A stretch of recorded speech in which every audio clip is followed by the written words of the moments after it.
And welcome in, everyone. Bill Rowland here along with Kim English. This is the George Mason Men's Basketball Coaches Show with Kim English live from the Capitol Ale House. Thanks for joining us here at the Capitol Ale House, and of course everyone watching at home as well. Coach, a lot to get to on this episode. We've got to look back at some of the games you guys have played from our last Coaches Show. A look ahead to Rhode Island, and special guest freshman Justin Fernandez is going to join us as well. I know you've been real pleased with his progress here during the season. Let's go ahead and look back at some of these games since the last time we got together. You guys are now 11-8 overall, 3-3 in conference play. 4 of these 5 games that we're going to look at came down to 4 points or less, a couple of one-possession games as well.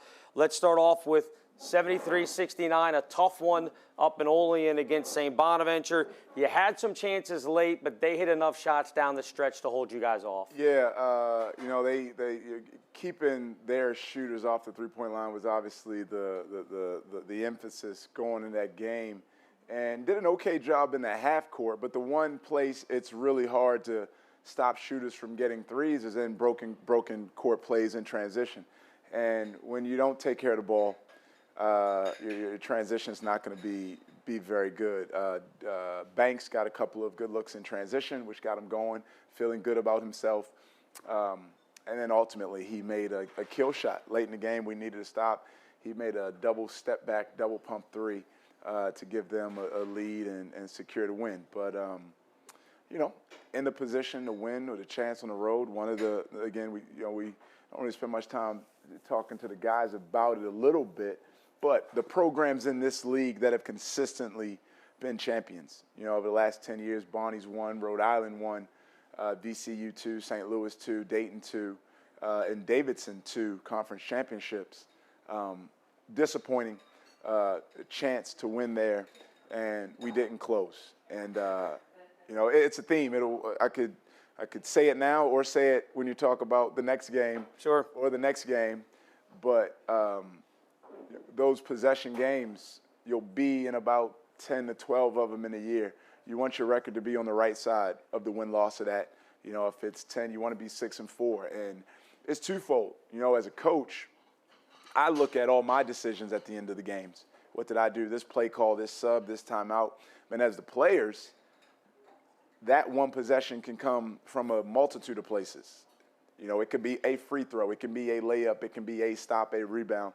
And every possession matters so much. Had to like the fight that you guys were down 10 in the second half and made the run and had it to a one-possession game. So very easy, especially a place like that. It was your first game without Ticket Gaines in the lineup.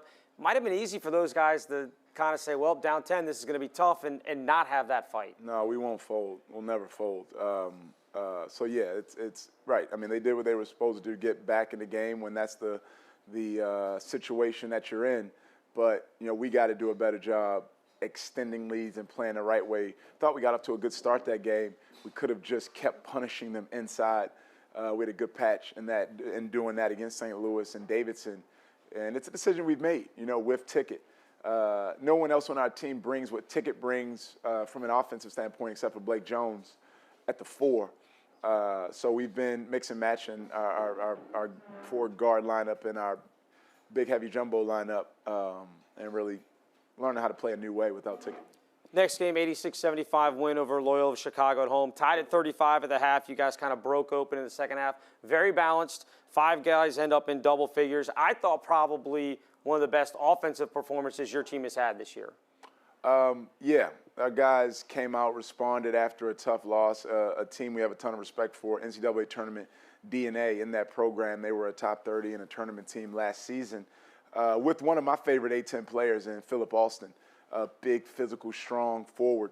And we knew they'd be playing with a bit of desperation, losing 3 in a row, lost at Stanford, lost their home opener to George Washington, and then went and lost at Davidson. So our guys matched that desperation, made some big plays. I thought Justin had his first really good game in a while that night. And I thought he was good at St. Bonaventure in less time. But he put some things together and was good in stretches. And Malik Henry was really good that game as well. That was his career high, 15 points in that ball game. And Josh with a double-double, 17 and 12. You guys shot just shy of 60% inside the arc. You've been very, very good shooting the two so far, especially in conference play. And you talked about it, the big jumbo heavy lineup. Yeah, we have a good guard in Ronald Plite that can get to the rim, and we have 3 really good, efficient bigs. You know, the downside to that is, they get fouled, and they aren't making free throws. If you take those guys out, our guards are shooting really well from the free throw line. We got to get those guys, because we want to keep feeding them. They are efficient inside. We got to keep getting them better at the line, and then it's really a double whammy of power and efficiency. Toughest one probably to talk about, 63-62 loss at St. Louis. You guys were up late, couldn't get a shot to fall, maybe even couldn't get a call because it was very physical, especially the last 7-8 minutes of that game. Just thinking about Josh battling down low. He ended up with 26 points, a career-high 15 rebounds, but that was a war for 40 minutes there against St. Louis. Yeah, that was a battle for sure. Really good A-10 game. Again, on the road with a chance to win. We're up 8 with 2:51, and it's sorry. I said it was going to be the hardest one to look back at, Coach. I apologize. Yeah, no, it was right there for us. And get good shots, maybe some longer possessions. We got a steal off of a turnover, 3-on-1 that led to a Josh charge. Maybe could have ate up 25 more seconds there and given less time. But this is the coach thing. Should you call a timeout? Should you not? We're up 8, 2:51. I think maybe bang that timeout, talk about what we need. A 31% three-point shooter made a 3, Terrence Hargrove, which made it 8, which took it from 8 to 5. We come down, we come out of it. We didn't even get a good look. The spacing wasn't great because different lineup, right? Right. Post spacing changes with guys that aren't. If it's Ticket out there, guys, everyone knows what our post spacing is. Justin, it's a different dynamic, right? He's not used to playing with those guys, so we didn't have great spacing. Don't get a good shot. Transition defense was a premium in that game. St. Louis is the most aggressive team in transition in our league offensively. Gibson Jimerson, one of the best shooters in the gym that night, every night, got a transition 3, 5 points to 2 like that. We come down. Coop got a great look.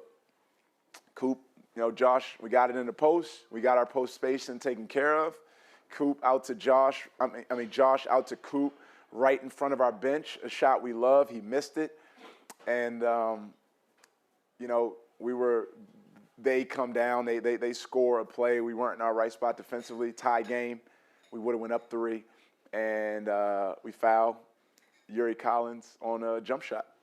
And he makes one, miss one. We run a play that you only get a chance to run once every other year maybe. And I thought VJ got plowed over on that play. But it wasn't called, but we shouldn't have put ourselves in that predicament. Lose by 1 at St. Louis.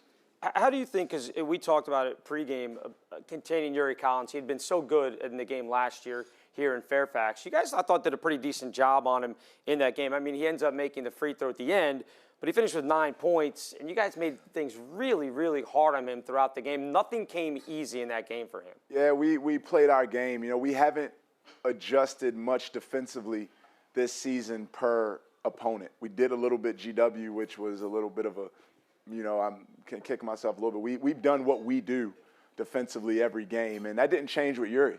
We did what we did. It was really, really keep the ball out the paint. He had to dare him to beat us from 3.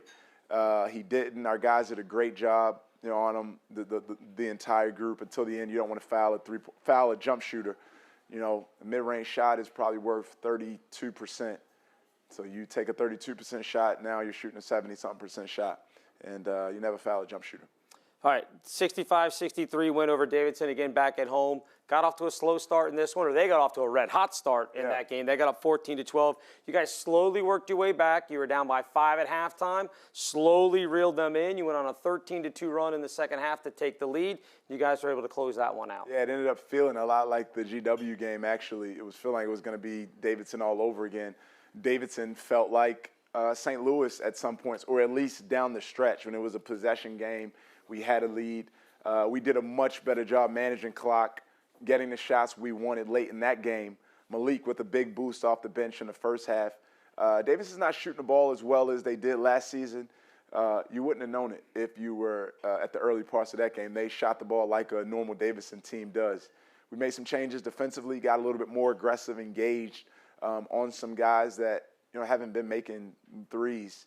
And the guys did a great job. And most importantly, they finished at the end. It came down to the identical situation that we had at Old Dominion.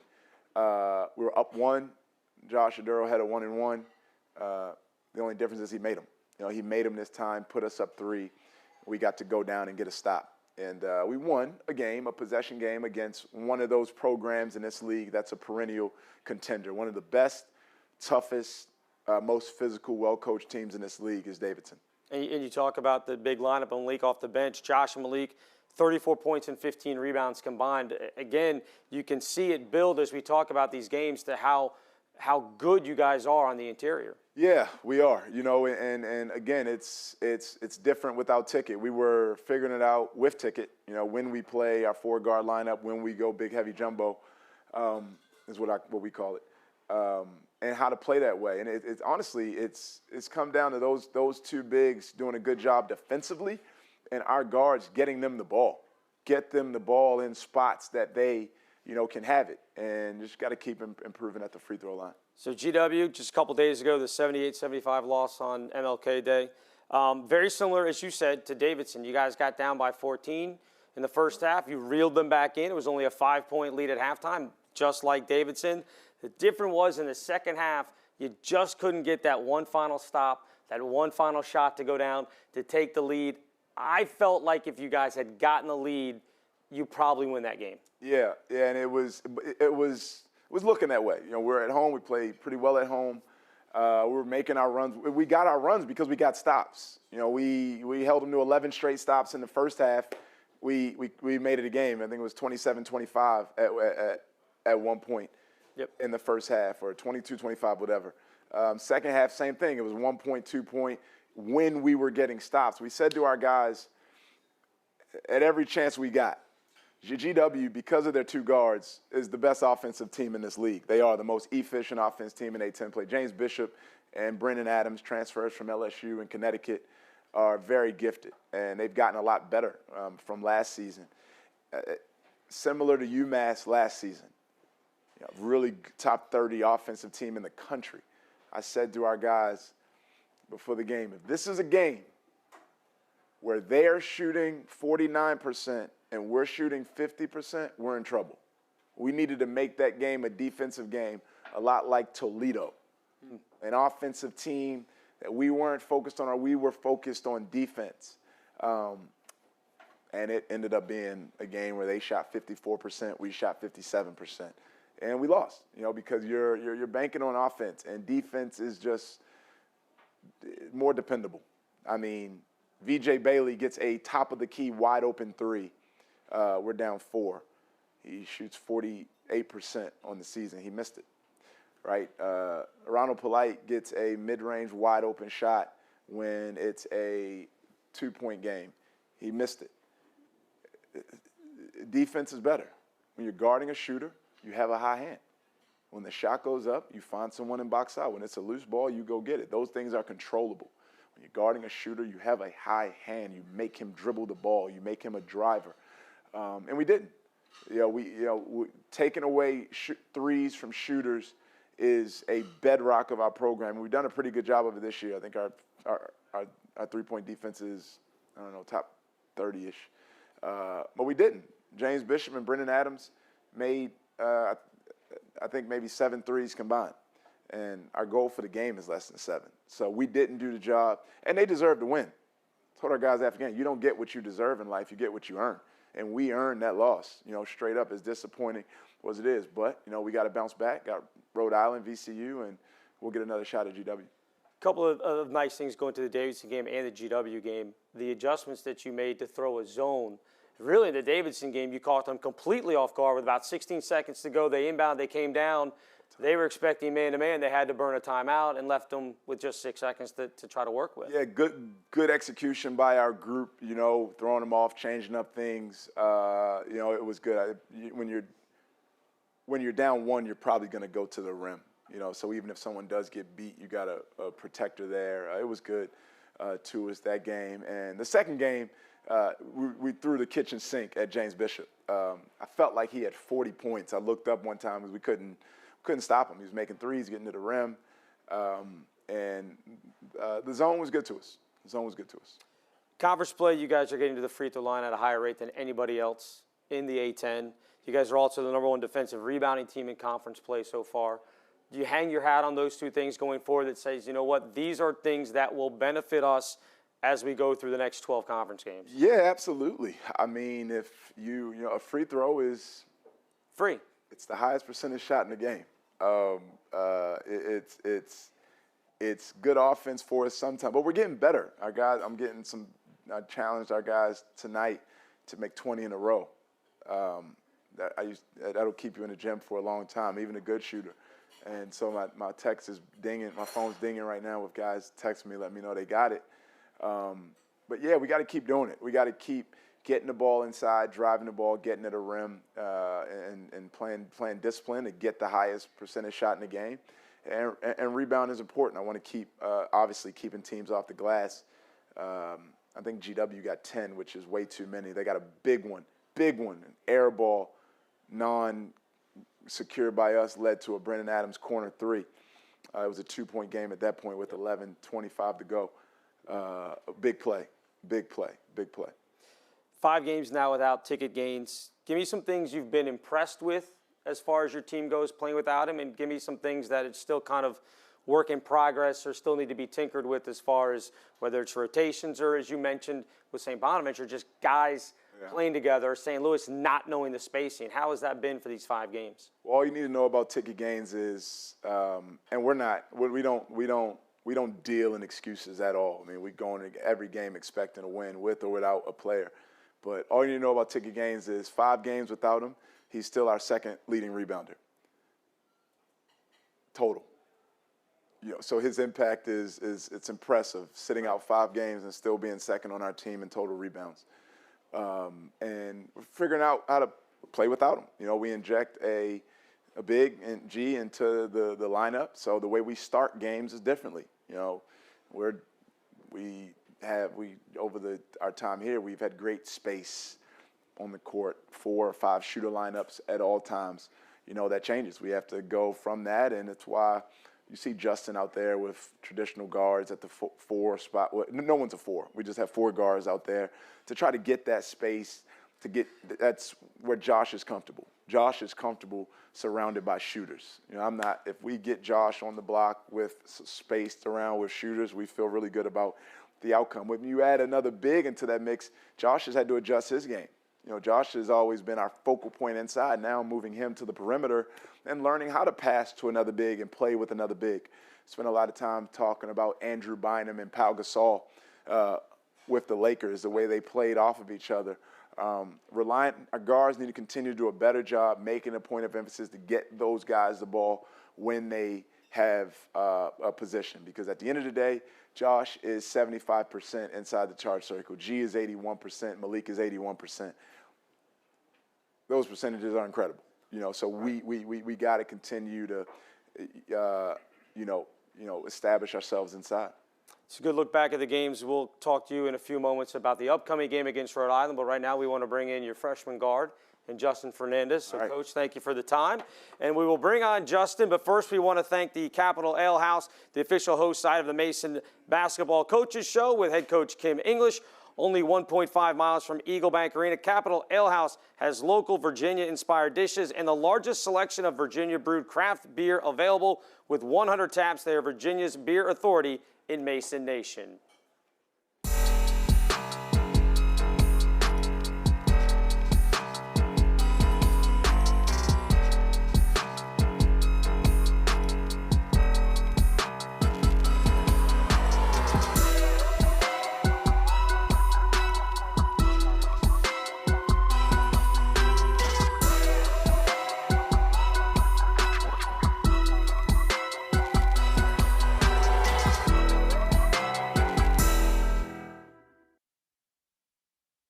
And we welcome in the freshman Justin Fernandez. Join us here on the Kim English Coaches Show. Justin, first off, thanks for coming out tonight. We appreciate it. Thank you for having me. Did you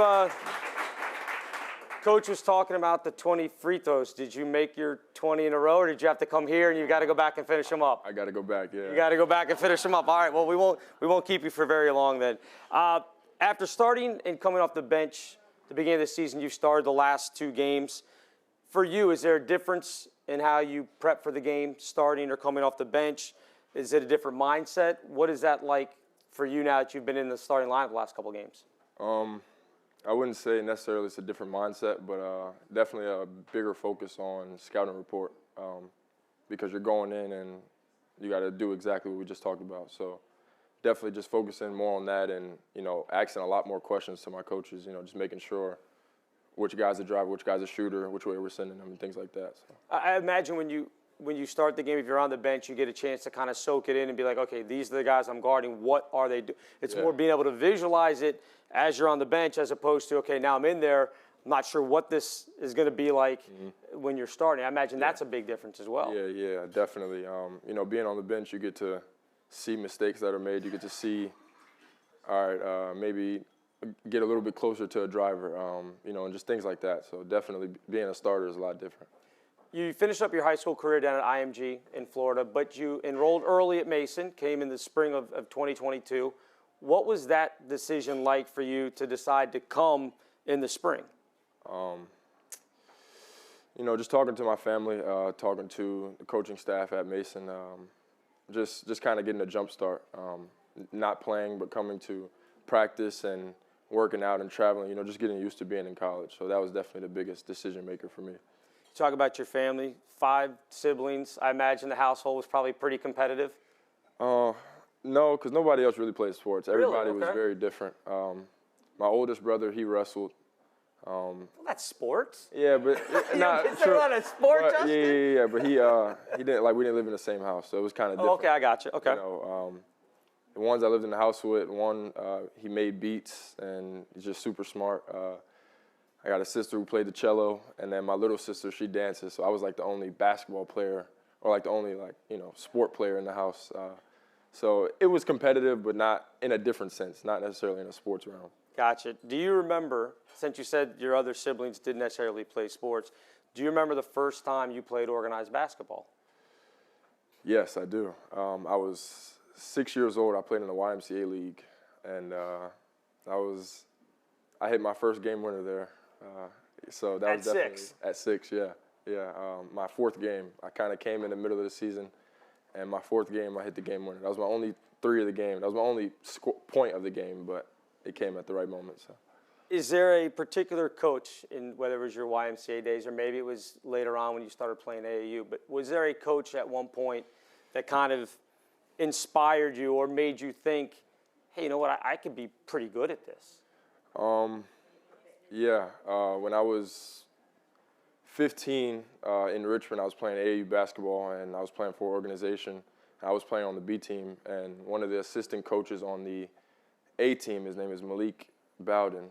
He came and he said, bro, do you want to get some work? And he was fresh out of college, and me and him, we just started training, and within like 2 weeks of training, he told my mom, he didn't tell me, but he said, Justin could be really good. And ever since then, he's been the guy to kind of put that battery in my back and to give me that confidence to where I am now. Did your mom tell you that he had said, hey, you know what, your coach says you could be pretty good at this and maybe you need to dedicate it, or was it just you just kept going and going to workouts and practices? Yeah. My mom, she kind of hinted at it, just saying she's saying oh yeah, you can be good at this, but I never heard it from him. Even now, I still never hear anything really good come out of his mouth. But that's just him trying to, just to make motivating. Yeah, just keep me humble and things like that. So. And I'm going to date myself here, and I'm okay with this. When I was 8 or 9 years old, that's when Larry Bird and Magic Johnson came into the league. I know, I'm old. I get it. I saw Jordan play in college and then come to the NBA.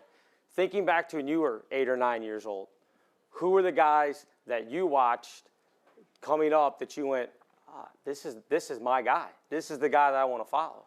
8 or 9. If you can remember back that far. If not, who are the guys maybe in high school that I guess what I'm looking for is the first NBA, or maybe if you're watching college ball, guy that you went, this is amazing. This guy is legit. Yeah. Well, my favorite player is C.J. McCollum, just because he's kind of similar in size, and I just really liked how he played.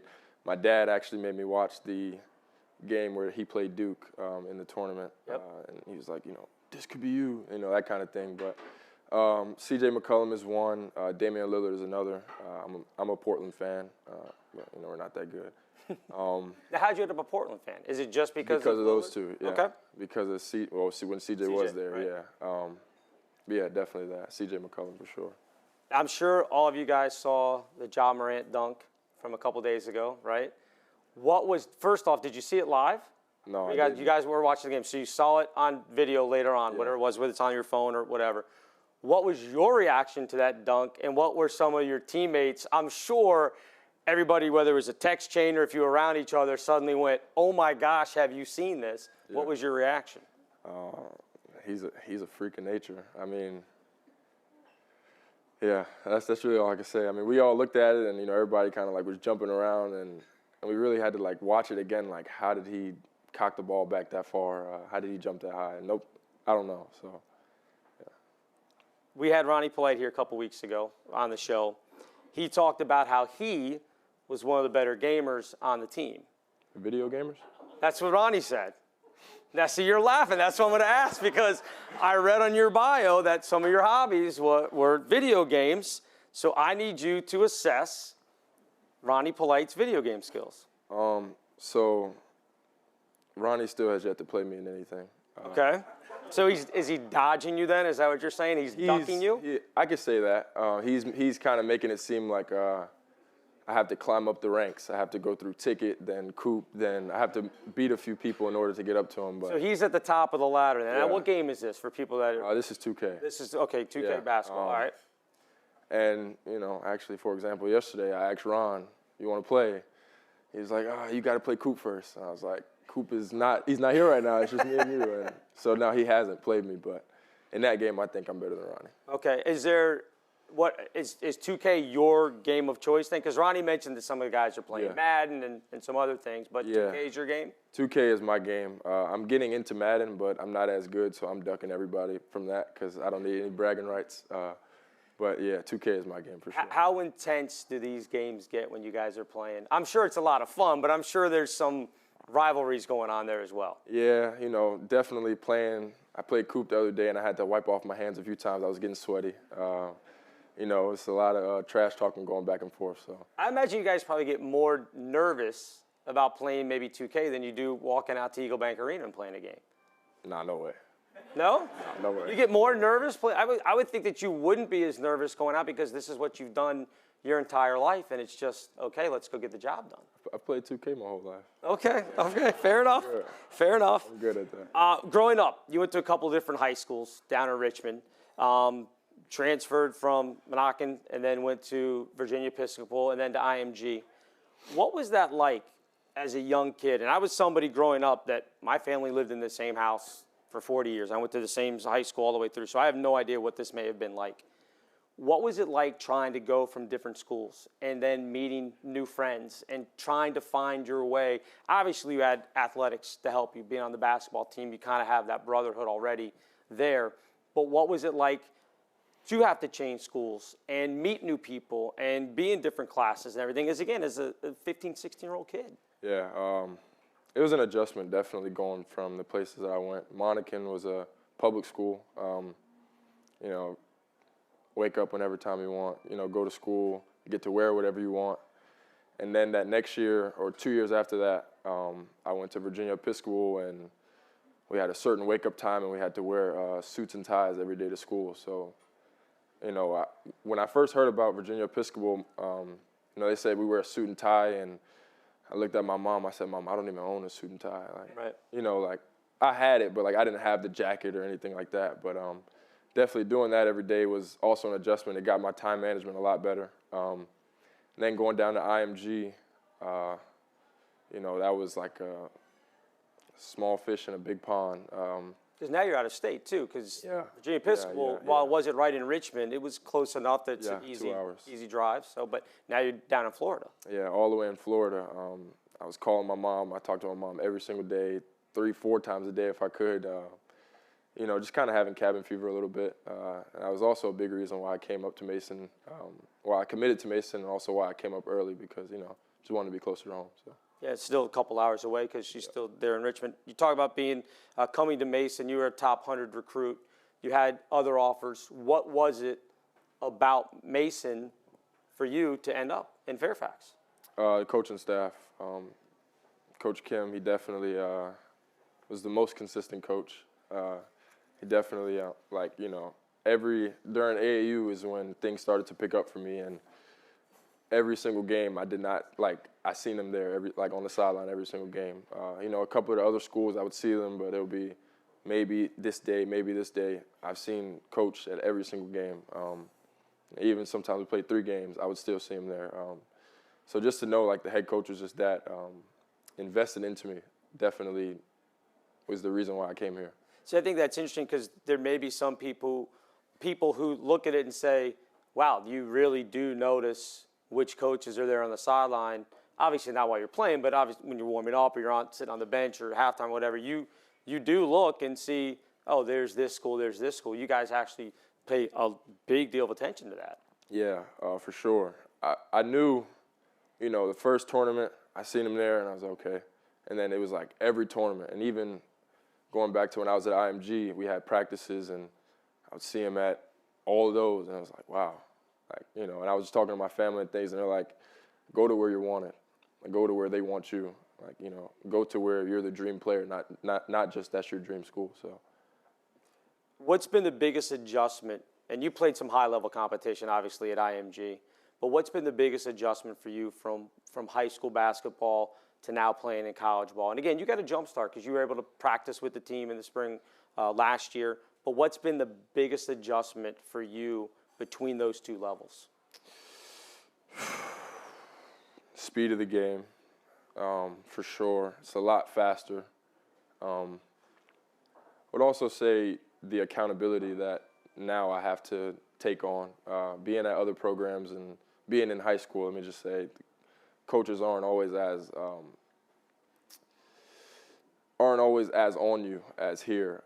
Being here, there was times where I thought Coach didn't like me, but now I'm noticing, like, okay, he was telling me the right thing, but he's just gonna, you know, really like drill it into me. So that was definitely the biggest adjustment. Is that an adjustment to be able to take the coaching? Yeah. Like the coaching's obviously much harder, I would imagine, than in high school. Is that probably the big adjustment of, oh, this isn't about that I'm a bad player, I can't do this. This is about I can do this, and that's what they're expecting from me. Yeah, definitely. You know, he said something today. He said, I probably have more belief in you than you have in yourself. And I was like, oh. Because he's right. You know, there are some things where maybe I'm not running hard and I don't think I could do it anymore, but he's seen me do it and he knows I can. So, you know, he's just pushing me to be great. You have on your bio page on Go Mason that one of your other things, other than video games, is that you like watching documentaries. Can you give me any recommendations? I'm a big Netflix guy and I like documentaries as well. What have you seen lately that you can recommend to some people to watch? What's a good one you've seen lately? I just finished Last Chance U. It's a docuseries on a JUCO program in California. Yep. And I really like that one because it just shows like a lot of different backgrounds and people who were good coming out of high school and maybe didn't have the college success, and now they have to kind of go to a JUCO to just try to figure things out. So. When you watch that, and I've seen that, but it's a very good one, do you look at that and say, wow, these are some guys that really had great opportunities and they just let it slip away for whatever reason? Sometimes it's circumstances, but other times it was they just didn't want to put the work in. Yeah, definitely, you know, watching it, it makes me like, you know, just kind of appreciate where I'm at and, you know, just know not to take it for granted because a few of the guys on that show were in position was in the position that I'm in right now, being at a D1 program and, you know, circumstances like you said, and also, you know, just maybe not putting in the work. So, you know, just keeping me humble and, you know, being on top of my game. Talked to Coach English about it. You were here and heard us reviewing the last 5 games. A lot of close ones, 1 possession, 4-point games. You've got a couple of road games coming up. Still looking for that signature win on the road for this team this year. In your mind, what do you guys need to do as a team to get over that hump, get that win on the road? Limit turnovers. But the main thing is really just sticking together. Definitely having each other's back off the court and on the court. On the court, as in talking to each other, lifting each other up, and just putting confidence into each other. But, going on the road is tough, but we're definitely going to get these next two. Very good. Justin, thank you for stopping by. Appreciate it. Thanks for having me. Great job for him. Justin Fernandez joining us here. We'll bring back Coach English, talk about the Rhode Island game coming up on Saturday. First, we want to thank Capital Ale House, the official host site for the Mason Basketball Coaches Show with head coach Kim English. Only a mile and a half from Eagle Bank Arena, Capital Ale House has local Virginia-inspired dishes and the largest selection of Virginia-brewed craft beer available with 100 taps. They are Virginia's beer authority in Mason Nation. All right, we welcome back in head coach Kim English. It's good talking with Justin Fernandez. Had some really good answers. Did you like his answer about limiting turnovers for these next road games? Absolutely a huge point.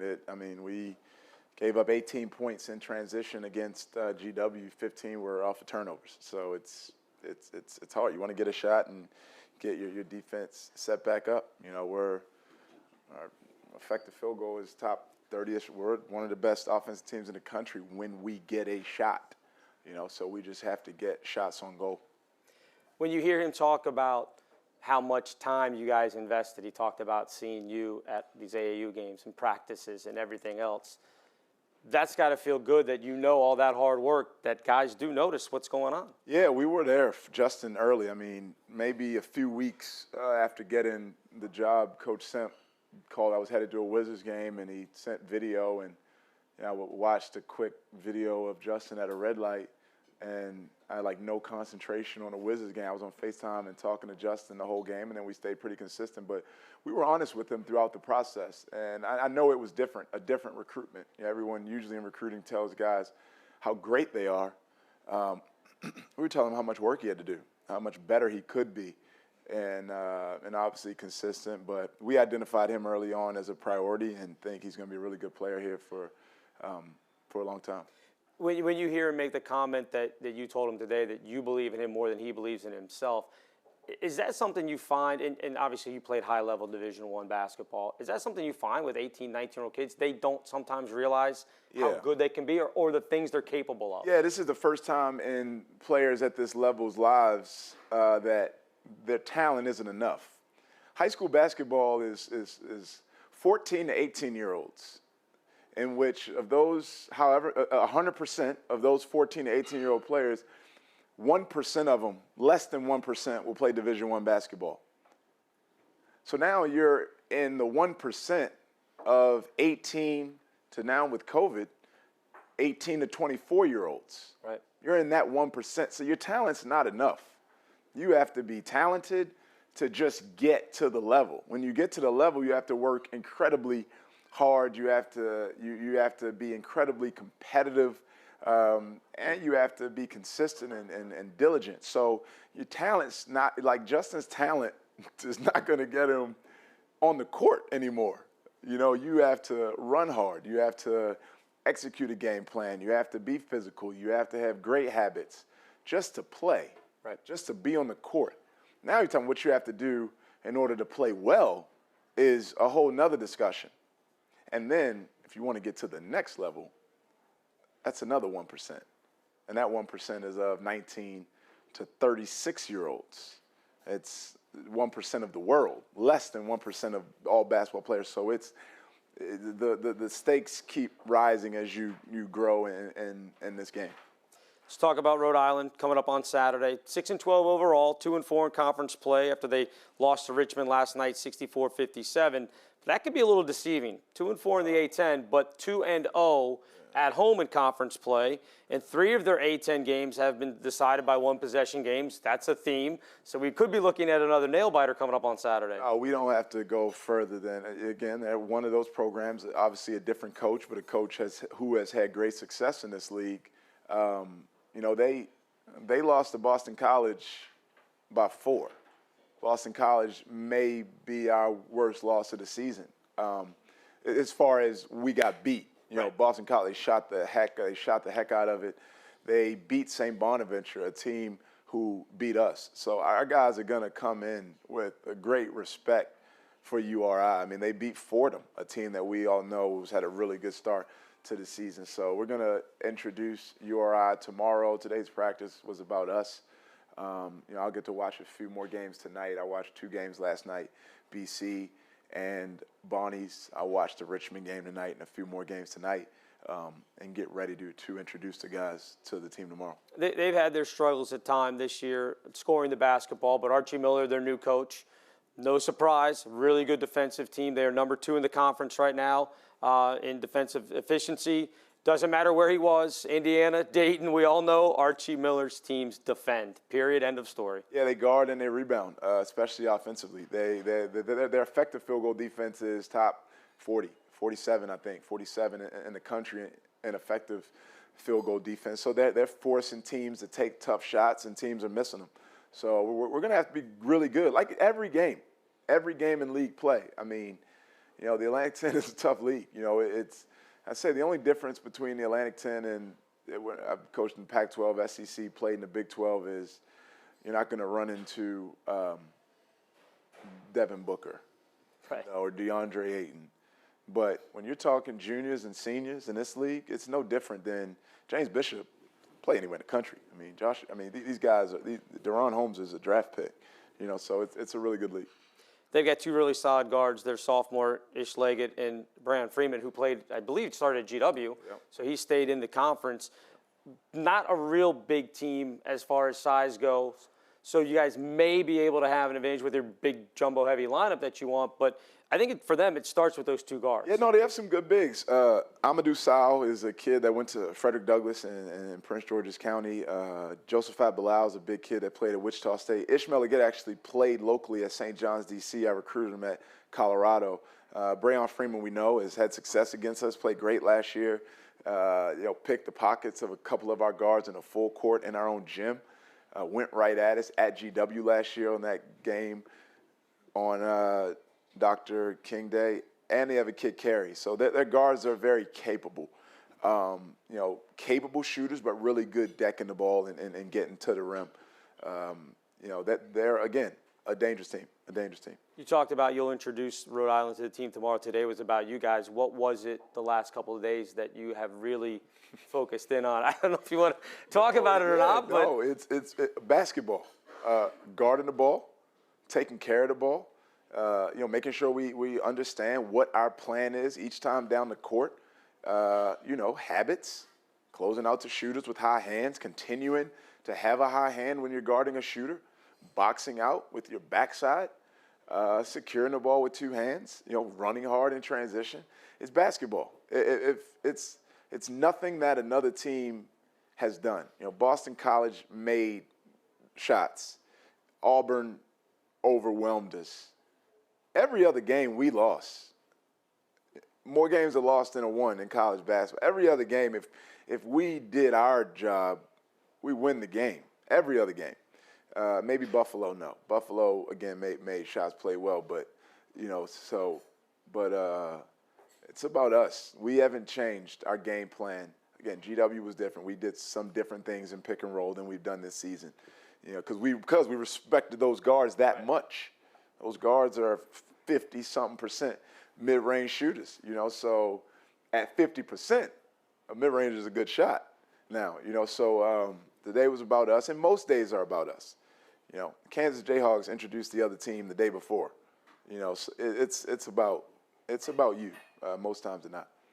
when you look at the close losses you've had on the road, do you get the sense that it's only going to take one and then these guys will have that confidence, that swagger? You talked about that you guys are really good being the hunters, but not so good when you're being the hunted. Do you feel like you just need that one win? Yeah, we haven't been. I'm not sure winning a game is like a shooting streak, is like a hot streak in shooting. Yeah, if Davon Cooper, VJ Bailey make two, watch out. But right.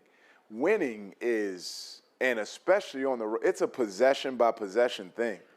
So, once we do win, you better forget about it, because the next game, it's different challenges. You're not just going to show up. You're never just going to show up. It's every possession. And when you lose possession games by 1 point at ODU, 1 point to St. Louis, by 4 points to Belmont, 4 points to St. Bonaventure. You know, when you lose those games, 3 points to GW, when you lose those games, you don't know where that 1 or 2 points may have came from. Right. You know, Malik Henry had a put-back layup to end the half, right? We go 11 for 23 from the free throw line at St. Louis. What if one, like, and I tell the guys this all the time, I am the harshest critic on myself. I look at the end of the game, what could I have done? Timeout here, this play here, this sub, this matchup, should have done this. And I have a book that I keep with me in games. It's like my golfing book. It's thoughts, it's plays. I see it from watching this Knicks Wizards game. What end of game, what did I learn from this game? And Davidson was a great example of correcting some things from St. Louis. But no, all right, team, I'm looking at me. I'm looking at me. I'm looking at our staff. What are we talking? How can we do our best job to give us the best chance to win? Players do the same thing. Do the same thing. Could you have dove on that loose ball? Could you, if you would have just, you know, made your free throws, if you could have made that layup, if you could have contested that shot, if we could have got that, what if that one possession changed the game? I actually went back and watched it today. We played the Cincinnati Bearcats when I was at Tulsa. And now this is an extreme example, but we played the Cincinnati Bearcats when I was at Tulsa in 2016, and they were a great team. NCAA tournament team. It was a knockdown, drag-out. Troy Copain, a Virginia kid, Gary Clark, Kyle Washington, great team. And we're down 5, going into the half. They have the last shot. They should have had the last shot to end the half. A kid took a shot too early. He took a shot with 6 seconds. He misses it. We get a defensive rebound. A kid named James Woodard throws up a full court heave at the buzzer, makes it. 5-point game's now a 2-point game. We go in the second half, we play well, we win the game by 2 points. And I'm like, so if you're thinking from a Cincinnati perspective, if that kid doesn't take that shot, Yeah. and he does what he's supposed to do, he gets the last, what if that changes? There's all these what ifs in the game. There's all these what ifs, moment by moment. And if you just own your what if moment, that loose ball, this charge, delivering a perfect pass, catching the ball with 2 hands, finishing a layup, locking in on your free throws, you give yourself a better chance at the end. You talk about that you yourself analyze everything and you like the players to be able to do that. Have you seen more of a focus from these guys about the things that can be changed? I have. I absolutely have. We're in constant dialogue. I talk to these guys all the time, individually, staff text, the staff, me to their group chat, and all I do is watch basketball.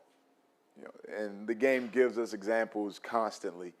And I told the guys like a week ago, I don't think we're doing a good enough job diving on the floor for loose balls. We need to start. You see it, go get on it. And so I just spent one night watching games, and I'm just rewinding on my TV, and I'm just taking videos of guys. In the last game, our guys were diving on everything. Some of them they didn't have to dive on. Like the first play of the game, the ball was going to be ours. Ronald just dove on it and it gave them the ball back. But they are being more intentional. The challenge is, especially in young players, is just keep trying to be more intentional. It's mindfulness. It's mindfulness. It's what we as adults, are you having right thoughts? You know, challenging our guys not to be casual about your mindset, be intentional. And I think Justin has done as good a job as anyone on our team of really helping himself become a better player by his intentions. Justin talks to himself on the court. You know, he's telling himself to be in the right spot, what to do. You know, I jumped in practice today, and he was guarding me in the post, and he's telling himself, And I was like, that's great. Like, that's so good. Like, because you're not just empty-minded standing there and reacting. You're on the edge of your feet.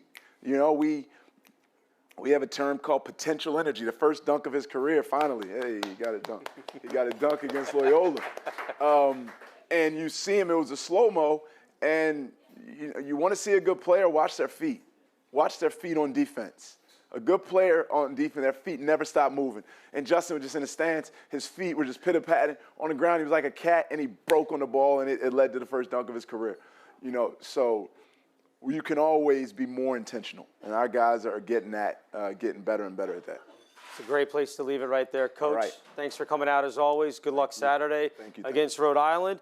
And thanks for everybody coming out tonight for the Kim English Coaches Show. One more time, we'd like to thank the Capital Ale House, the official host site for the Mason Basketball Coaches Show with head coach Kim English.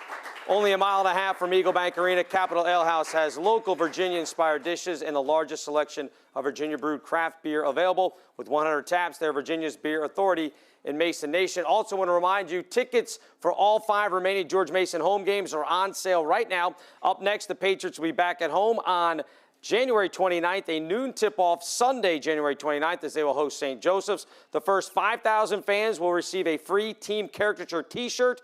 Lower-level tickets for the game start at just $10. To get your tickets, call 703-993-3270. For Kim English, I'm Bill Rowland. Thanks for hanging out with us tonight.